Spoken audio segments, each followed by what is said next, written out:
All right, thanks, Scott Shannon. Welcome aboard. Thanks for being with us. The other day, we have author Ed Klein on the program. He's written a brand new book. It's called The Amateur, Barack Obama in the White House. And we go through a series of things that he has put into this book. He tells a story about Reverend Jeremiah Wright in the book. And we discovered that he actually had almost 3 hours of interview time with Reverend Wright. So I asked him, did you tape record them? He says yes. I said, great. I said, can we have a copy? And Ed Klein says, sure. So we have spent the last 24 hours going through the entire 3 hours, and I want to run through some of this for you. Is it because, for me, it's interesting. For me, it's fascinating. The whole story of Reverend Wright, he is like family to me. I can no longer disown him than I can the black community. This leading up to a speech in Philly where he eventually throws Reverend Wright down the stairs. Now, in the book, there are a number of new details that come to light. In the middle of the Reverend Wright fiasco for the president back in the last election cycle, there's a private meeting that takes place between Wright and Obama. We also learn that Reverend Wright, he tells Ed Klein that, in fact, he was offered money not to preach, not to speak between March and November and the election in 2008. He also has an exchange with the president. This is it. This is the interview, the Wright interview, and I want to go through this step by step. Here is Reverend Wright telling Ed Klein he has an email offering him money not to preach. What's in the box? An email offering me money not to preach at all between the explosion of the media the first week in March and November election. Email from whom? One of his friends. Whitaker. Huh? Whitaker. Yeah. All right, pretty interesting. So he's acknowledging here, and it came from Eric Whitaker. Now, this part was not in the book, but Ed Klein told us in the interview that we had with him. We'll get into more details when he's on Hannity tonight.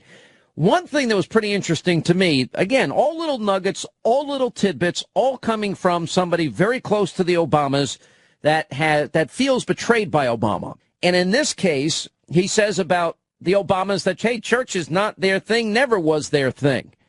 And Klein points out that it was an integral part of the Obamas' politics, and that, in other words, that church for them seems to just be a constituency that he needed for his political ambition. Listen to this. My point has been, and I haven't said this publicly to anybody, that like you talk about Toni Morrison, or you talk about, I know on occasion, Maya Angelou, you talk about these black women, they grew up in a church, most of them. Yes. She didn't. She grew up in a Hyde Park kind of Jack and Jill Lynx, middle income, who think they're middle class environment. She didn't go to church for years. Father was a priest in Catholic.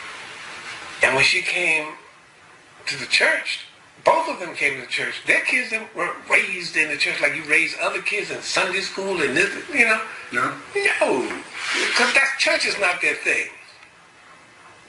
It never was their thing. We know it wasn't his, but she was not the kind of black woman whose mama made her go to church, made her go to Sunday school, made her go to BYPU, if the Baptist, or Richard Allen, the Methodist.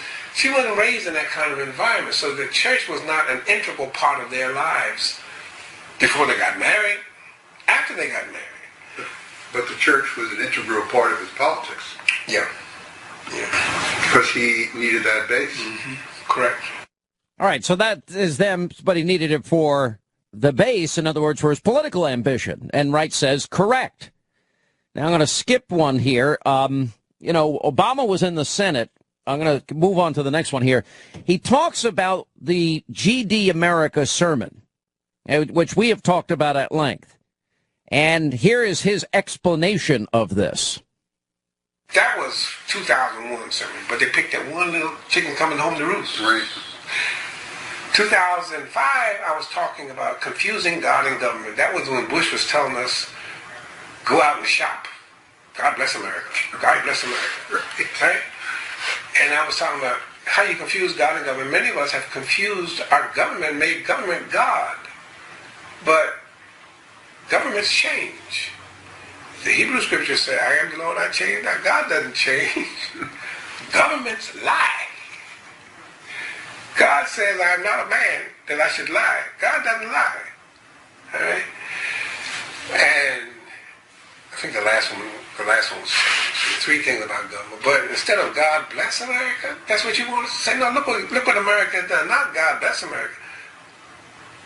In the spirit of Amos, Isaiah, where God condemns the nations for what you do, God damn America. Right?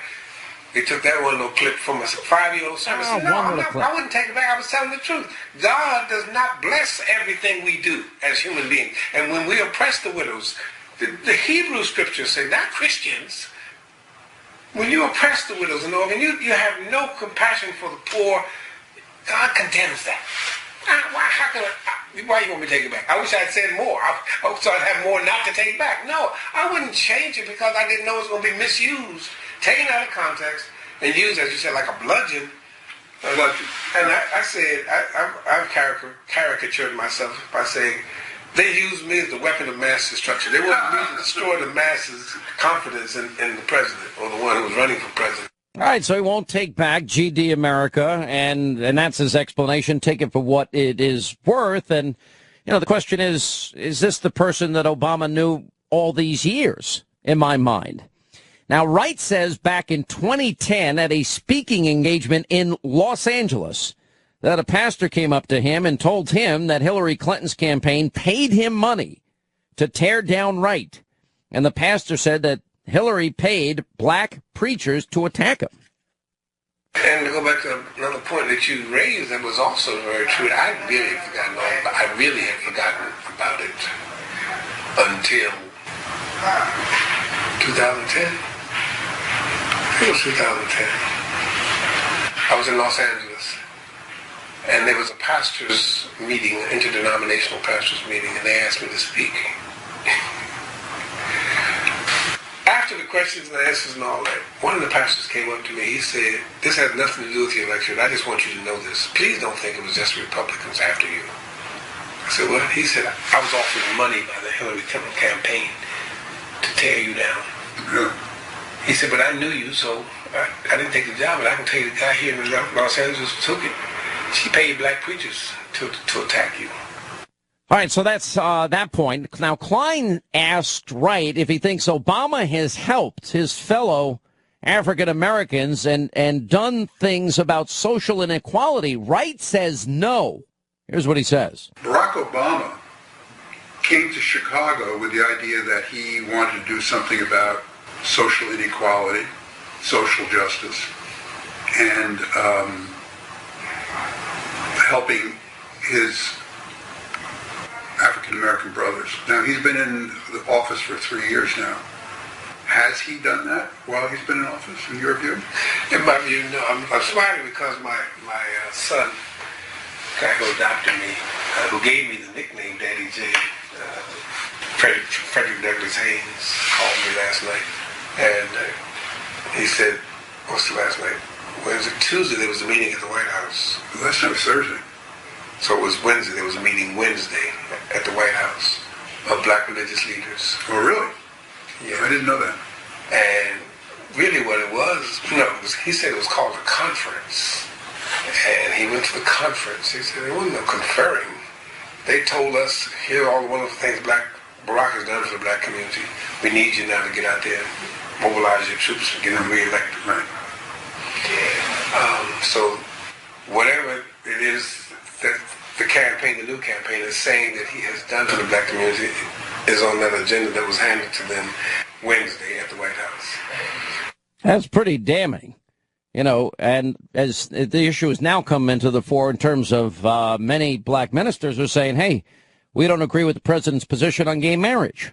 Now, Wright brings up another story about a symposium that took place on Obama and the black agenda. He references some comments that Louis Farrakhan made, and we keep forgetting Barack Obama was selected before he was elected. I don't know what to make of this, but listen to this. Earlier this year, there was an all-day symposium on Barack Obama and the black agenda.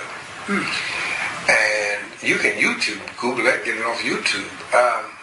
Minister Farrakhan was from what I watched on YouTube, sat there not saying anything. And so the moderator said to him, Minister Farrakhan, don't you have anything to say? He said, yeah, I have a lot to say, but I'm listening, I'm learning. Mm-hmm. They said, no, I mean, what's your perspective? He said, I think our brother needs a lot of help. I think he thought he could make these changes, the change he hoped for, the change we hoped for could come about with his being elected. I think he can't do that by himself. He needs a lot of help. But what I'm most amazed about is that as I listen to the conversation today, nobody has mentioned this. We keep forgetting that Barack Obama was selected before he was elected. You didn't select him. He's accountable to the ones who selected him and who paid for him to be the president. And I said, why do you think Wall Street got a break? They selected him. Why do you think the big three got a buyout? General Motors, Ford, president. They selected him. Why do you think he stands up and says, I am AIPAC. I am a Zionist. You have the money to select him. The black clergy got scared because of O'Reilly and Hannity and canceled their meeting with me. So I spent the day with Paul in his office. Paul Sorrentino, the chaplain at Amherst College. And while we were there, Barack called. This is when? This is the day before the announcement. Before which announcement? In Springfield, that he was running for the presidency. And he called to warn me that, I mean, not a negative warning the first time. The first call was not negative. Well, he said, Axelrod is going to call you because we go to Iowa tomorrow, and in your invocation, I was on the program to do the invocation the next morning. Don't say anything that would upset Iowa farmers, and if anything, talk about my abilities as a community organizer to reach all kinds of people. I said, I got it. He said, now, you know David Axelrod is a mother hen. He's going to repeat the same thing to you, but I'm just letting you know what he's calling you about. I said, okay. And I told Paul Sorrentino what the call was about. And about an hour later, David called me and said the same thing. He said, now, Pastor Wright, we're going to Iowa right after the announcement, and we don't want to upset the Iowa folk. And if in any way you can work into your prayer something about how egalitarian he is and how he reaches out to people of all ethnic groups. And I said, I got it, Dave. Got it. I got it. I got it. Now, think about it. That was the first time Obama threw right under the stairs because he was scheduled the day he was going to announce he was running for president in Springfield. Jeremiah Wright was supposed to give the invocation. We don't think so. You know, and it's funny thinking back historically here how angry the media was at me for daring to bring all this stuff up, and Barack Obama was scared to death about his friend, Jeremiah Wright. Now, I think this is one of the most damning things, if not the most damning thing in this interview. This is where Klein asks Wright if Obama was confident about being elected. This was in their private meeting that nobody knew about when Obama is begging him, please don't speak anymore. And here's what happened. Was he confident about being elected? At that point, yes, and he saw me as yes. He was confident, he was very hopeful, but he saw me as a deterrent, which is why he didn't want me to say anything. How did you two leave each other that day in your living room? He said, I'm sorry you don't see it that way. I said, oh, the most profound thing he said to me that day, he said, you know what your problem is? I said, what's my problem? You have to tell the truth. I said, that's a good problem to have. Which is my point again. Politicians don't have to tell the truth. Truth is what we say it is. Well, I can't live with that. That's why I can never be a politician. But I think that the transformed Barack has become a politician. And when do you think that happened? Once he got in office. Presidency or Presidency? Presidency. Think about what Wright's saying here to him. I mean, so in a secret meeting they have, Wright is describing that Obama's saying, please get out of the way. You're a deterrent to my ambition here. And he saw me as a deterrent.